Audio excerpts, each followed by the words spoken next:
বাংলাদেশ শ্রীলঙ্কার হাতে 177 রান করছে। 178 রানের টার্গেট দেওয়া হয়েছে।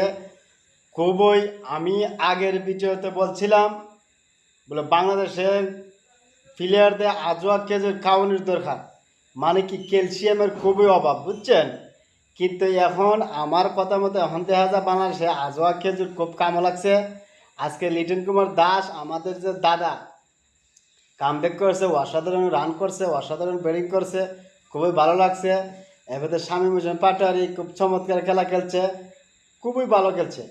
আমার কথা হইলো 9টা ব্যাটসম্যান উচিত ছিল আরও আগের থেকেই মারার দরকার।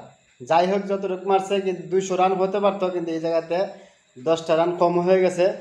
কিন্তু একটা কথা বলে, সাইফুদ্দিনের ব্যাটিংটা খুব ভালো লাগছে। অনেকদিন পরে সাইফুদ্দিন ব্যাক করছে, সাইফুদ্দিন দেখে খুব ভালো লাগছে। সাইফুদ্দিন অনেক সুন্দর চমৎকার খেলা খেলছে ভাই। মানে বোলিংটা দেখা যাক কী পরিমাণ খেলে। বোলিংটা দেখলেই বুঝতে পারুম সাইফুদ্দিন টি-20তে চলে কি না। মানুষে আমি মনে করি একমাত্র সাইফুদ্দিন হয় টি-20 বেস্ট অলরাউন্ডার, টি-20 অনেক কার্যকরী বলার। ওর অনেক বল আছে, ইউরকার বল, অনেক সুন্দর চমৎকার বল করে। সাইফুদ্দিনের জন্য শুভকামনা। কিন্তু অবশ্যই সাইফুদ্দিনকে সাপোর্ট করবেন। আর খেলাটা খুবই ভালো লাগছে, দেখেও এনজয় করলাম।